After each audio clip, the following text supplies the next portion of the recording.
UFC Fight Night, Yusuff versus Barboza. Guys, I know all we can think about right now is the Islam Makhachev and Alexander Volkanovski rematch. Then obviously we have the return of Hamzat, and he's taking on Kamaru Usman later on this month. It's going to be absolutely electric. But before we can get into that, we got to get through this card on Saturday. I think it's going to be a pretty interesting one with a lot of good talent in the 135 division particularly taking place. And obviously we have Sodiq Yusuff and Edson Barboza gunning for a top featherweight spot in their main event fight. So this one should be pretty interesting. And without further ado, let's get right into it. Starting out with a strawweight fight between Emily Ducote and Ashley Yoder. Ducote is the minus 340 favorite. She is 1-2 in the UFC, and Ashley Yoder is the plus 270 underdog and is 1-4 in her last 5 fights in the UFC. Both these fighters failed the Angela Hill litmus test. Basically, the test you have to face in the strawweight division to determine if you're good or not. Both were not able to defeat Angela Hill, but we did see Emily Ducote have a lot more success in that fight. Ashley Yoder really just had no answer for Angela Hill, where Ducote did find some success. I think the biggest thing in this fight is going to be the speed of Emily Ducote. She's just a lot faster, it seems, than Ashley Yoder. So I think she wins this one by decision. Next up is a bantamweight fight between Alatengheili and Chris Gutierrez. Alatengheili is the plus 235 underdog. He's 3-1-1 in his last 5 fights. Chris Gutierrez is the minus 290 favorite, and he is 4-1 in his last 5 fights. Gutierrez, we know, is coming off of the loss to Pedro Munoz, where Munoz was actually able to drop him in the first and just kind of rode that momentum for the rest of the fight. I honestly think the shortness of Pedro Munoz was giving Gutierrez a lot of problems. He just could not figure out the distance. Munoz was ducking in and out and really just winning the striking exchanges pretty handily. Gutierrez didn't really get hurt too much after that, getting rocks in the first, but Munoz did find a way to pretty much dominate that whole fight. But we know outside of that, the Gutierrez was a super dangerous guy who was finding a couple of finishes back-to-back before that fight. So Gutierrez, obviously very dangerous. Alatengheili is a guy who's got a lot of power and pretty good striking. He's got a similar build to Pedro Munoz, who, as I mentioned, Chris Gutierrez struggled against.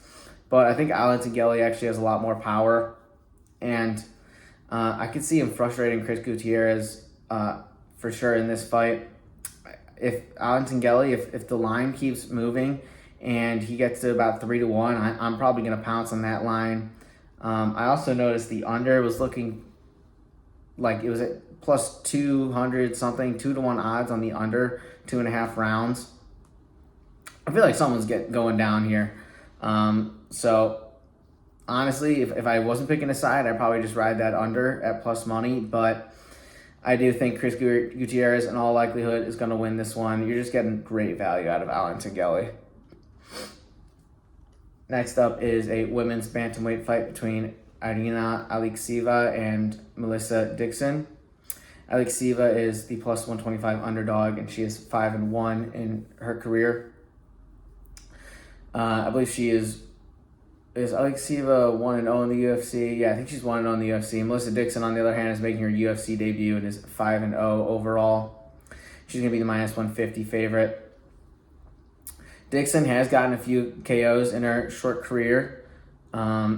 She shows pretty good power and really handled some of the talent she was facing outside of the UFC pretty easily.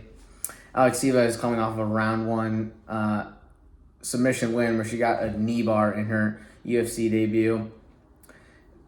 Honestly, with these fights, it's so close. I think you might as well take the plus money here with Irina Alekseeva. So just the little extra value we're getting with her, I'm going to take Alekseeva probably by decision. Melissa Dixon's never been finished, but Alekseeva obviously does have that constant submission threat as we've seen in her most previous win. She's got that Sambo background, so Alekseeva is going to be the pick.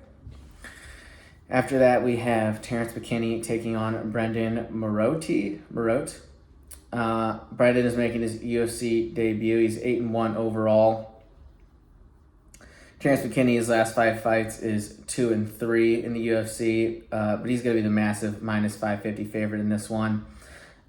Probably because just looking at Brendon Marotte's record, you see a lot of 500 and under fighters on his resume. Some guys who do have winning records, but only have 4 or 5 fights total, which isn't atypical for a young fighter like Brendon Marotte, a guy who's got less than 10 career fights. He's only 8-1, but I think just making that jump up to Terrance McKinney is going to be too much. I think McKinney finds a finish in this one.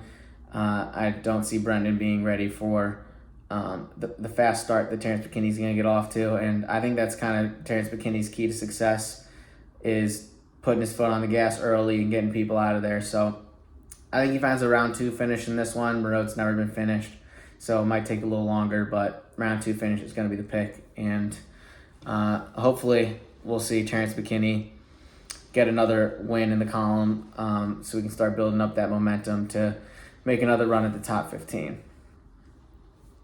After that fight, we have a women's bantamweight fight between Tainara Lisboa and Ravena Oliveira. I'm just going out on a limb and saying that's a soft R there, as we see a lot in some of these Brazilian names. Lisboa is the minus 380 favorite, and she's 6-2 in her career. Oliveira is plus 307, 1-1. Lisboa, it does have a win over Jessica Rose Clark in her sole UFC fight, and she's quite a bit older than Oliveira. She's about 6 years older. Lisboa's been in the game for a while. She fought Shevchenko in 2010 in Muay Thai. Kind of crazy. There is footage of that. Yeah, this should be a pretty interesting fight. Both fighters have won. Every single win has been a finish for both of these fighters. Oliveira, I believe, does have a decision loss, but yes, neither fighter has won by decision. So you got to think someone's going out. Lisboa does have the better blend of KO and submission wins, whereas Oliveira is all KOs for her just about. She's got 6 KO wins and 1 sub. I think Lisboa finds a finish in this one. She's got that Muay Thai background, which I think is going to frustrate Oliveira as being a more stand-up fighter who's looking to find a KO. So I think Lisboa gets a KO in this one, perhaps rocks Oliveira, and then finishes her on the ground. After that, we have a featherweight fight between TJ Brown and Darren Elkins. TJ Brown is the minus 180 favorite in this one, and he's 3-2 in his last 5 fights. Elkins, on the other hand, plus 155. He is 3-2 in his last 5 as well. Elkins, man, I mean, pretty surprising to see him here after, at one point in his career, losing 4 in a row. He's put together a nice few fights for himself. TJ Brown, on the other hand, he's had a pretty up and down career where he never really got into some of the fights at the top 145ers, whereas Darren Elkins does have those fights on his resume versus guys like Volkanovski, which I think helps to explain that 4-fight losing streak from him, and just his overall just not the greatest record in the UFC. I'm getting finish or be finished vibes from this one. I think someone's going down. In the Derek Minner fight, Darren Elkins got put into a lot of precarious situations that he showed off great submission defense by getting out of, but I don't think that's really sustainable. I think if TJ Brown gets him in a deep choke, he's going to get him out of there. So TJ Brown by submission is going to be the pick. TJ Brown does have a lot of submissions under his belt, so I think he finds another one here. And then I believe what we have is, as the first fight on the main card, we have Christian Rodriguez versus Cameron Saaiman. Rodriguez is the minus 160 favorite in this one. He's 8-1 overall, 3-1 in the UFC. Saaiman, of course, the South African fighter, him and DDP. He is the plus 135 underdog, and he's 9-0 overall, 4-0 in the UFC. And listen, everything changed today because C-Rod missed weight by 4 pounds. I believe this is the second time he missed weight. I want to say he missed weight versus Raul Rosas in his last fight. So definitely concerning. I don't know if perhaps this is his last bantamweight fight. I mean, he can't keep getting away with that. So, originally I was surprised to see C-Rod as the favorite just before all of the weight cut news. But now that he missed weight, I mean, I can't help but to think that benefits him to some extent. He's going to be getting into the cage quite a bit bigger. He's not going to be as drained by Saaiman. And, props to Saaiman for still taking on the fight after that news. I think that shows a high level of confidence in him. And I was going to pick Saaiman regardless, but I'm definitely going to pick him now. I think the fact that he took the fight, I think he's got a high confidence in himself that he sees something in Christian Rodriguez that he can expose. I think Saaiman's definitely the better striker of the two. And I think people are perhaps overreacting to that Raul Rosas win for Christian Rodriguez. Obviously, it was impressive and he dominated Raul, but I think that the biggest difference in that fight was just a physicality difference. Christian Rodriguez was a guy in his early mid-20s, whereas Raul Rosas was like 18 years old. I mean, there's just a strength difference there that is very significant, especially when most of the fight's taking place on the ground and grappling exchanges. I don't think you can say the same about Cameron Saaiman. I think he's only 22, but that's a significant age gap between 19 and 22. I think he'll be able to handle the physicality a lot better. Something I did pick up on is that Saaiman has been deducted points in 2 of his UFC fights, and he hasn't had many, so a draw could actually be a live pick here. So I'm probably going to sprinkle on that, but I think Saaiman wins this one by decision. He's shown good enough grappling to fend off Christian Rodriguez, and if it takes place primarily on the feet, I think Cameron Saaiman will be able to just point fight his way to a convincing dub. Other weight-cutting adjacent news is Edgar Chairez versus Daniel Lacerda, which would have been the next fight up, the rematch between these two. This fight is off, I guess not due to weight cut specifically, but there is a medical issue with Daniel Lacerda. So we're going to skip that. Kind of sucks because I was looking forward to this one.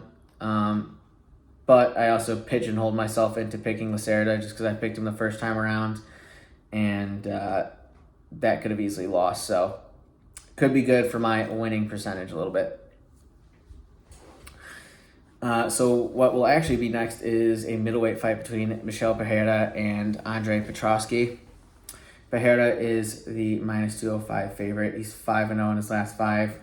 And Petroski is plus 170. And he's also 5-0 in his last 5. But let's be honest, I don't think he had any business winning that Gerald Meerschaert fight. He really got exposed on the feet by Gerald Meerschaert, which is pretty telling that he got exposed on the feet by Gerald Meerschaert. Not to say that Meerschaert has absolutely no hands whatsoever, but I mean, the striking really didn't even seem close.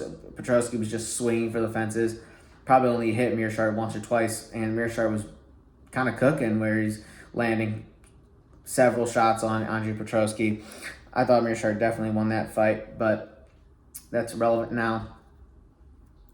His opponent here is going to be Michel Periera, who is, I want to say, making his 185 debut. Definitely hasn't fought in 185 for several fights because he's been fighting at 170. UFC said, we have had enough of your weight cut, missing weight shenanigans. We're making you go up to 185. And I think Petroski's a good guy to go up against for Periera. But I'd be lying if I said I wasn't concerned about how his power is going to translate to the 185 division. He hasn't gotten a KO. Periera hasn't gotten a KO since 2019. And since then, he's fought guys like Andre Fialho, who's pretty much being KO'd by everybody these days. And he still couldn't get a KO on him. Or Santiago Ponzinibbio, a guy who he did put a lot of damage on, but he couldn't get him out of there. So that's a big red flag to me. I think Periera, there's no question, he's the more skilled striker. But when you get up in weight, at a certain point, it's like, who's falling first? And if him and Petroski just exchange blows, I think Periera's falling first. So honestly, I think I like the underdog money on Petroski here. Really, I could see this going I could see both these guys gassing out by the end, and then it just being a slot fest. So I think Petroski's going to win this one by decision. Maybe hurt Periera a couple times, but they're both going to be just too gassed out to finish the other guy. But so, yeah, Petroski's going to be the play there. I do like that plus sign. Next up is a bantamweight fight between Jonathan Martinez and Adrian Yanez. Martinez is 5-0 in his last 5. He is the ever so slight favorite in this one at -115. And you're getting Yanez at -105, and he's 4-1 in his last 5. Of course, and I'm making a concerted effort to say Yanez because he's got that little tilde over the end, and I know that's how you say it, but it does not roll off the tongue quite as easily as Yanez. But Yanez, we know he's coming off a KO loss to Rob Font. Really showed the levels and the striking difference between the up-and-comers and the guys like Rob Font, who's been at the top for a while now. We definitely saw him land a couple good shots on Font, but Font ultimately was able to find the shot to put Yanez away and then just ground pound him into the ground to get the finish there. So, but coming into that fight, we saw Yanez KOing a lot of dudes, a lot of the lower ranked guys, but he was finding finishes, and his hands are definitely serious. Jonathan Martinez, on the other hand, is a guy who I think the community has sort of been looking at this guy like one of these sort of unsung dark horses in pretty much any division. His, of course, being bantamweight, where this guy's he's streaking right now, and he's coming off of a win versus a guy who a lot of people had high ambitions for in Said Nurmagomedov. Martinez was a +190 underdog in that fight, but he showed off his good defensive grappling to get out of any of Nurmagomedov's submission attempts or any of his just top control, and he was always able to stand up, which I thought was really impressive. I mean, you look at Martinez, and his legs are just massive. Like, he's a guy who you're not going to hold him down. But in that same vein, we saw him get hit a lot in that fight, and his chin, he's got a granite chin, but I think Adrian Yanez hits harder than Nurmagomedov, where the same shot from Said that doesn't quite wobble Martinez, I think could definitely do some damage if it's coming from Yanez. So I think Yanez is going to win a decision in this one. Martinez, I don't think he's going to crack his chin, but I think he'll hurt him and be able to just sort of strike his way to a win here. Martinez is definitely a more well-rounded striker. Yanez says he's a boxer in an MMA ring, but sometimes, your hands can get you a long way in this game. Look at Cody Garbrandt. So I think Yanez wins this one by decision. He definitely feels like more of an underdog in this one, just from what I've seen from others in the MMA gambling commentary fucking community. So our co-main event is up next, and it is a flyweight fight between Viviane Araujo and Jennifer Maia. Araujo is the +130 underdog, and she is 2-3 in her last 5. Jennifer Maia is the -155 favorite, and she's 3-2 in her last 5. Maia's coming off of a win over Casey O'Neill. Take that as you will. Casey O'Neill she was undefeated going into that one, but also I think she was coming off like an ACL tear and stuff. But Maia really took it to her in that one, and she showed off a great gas tank. She's got a lot of juice. Araujo is coming off of back-to-back losses to Amanda Ribas and Alexa Grasso, who obviously those two are elite in the flyweight division. But I think Jennifer Maia wins this one. I just like what I see from her gas tank for her to just kind of outpace Viviane in this one and win a decision. And then finally we have our main event, which is a featherweight fight between Sodiq Yusuff and Edson Barboza. Yusuff is the minus 175 favorite and is 4-1 in his last 5. Barboza, on the other hand, is the plus 140 underdog and is 3-2 in his last 5.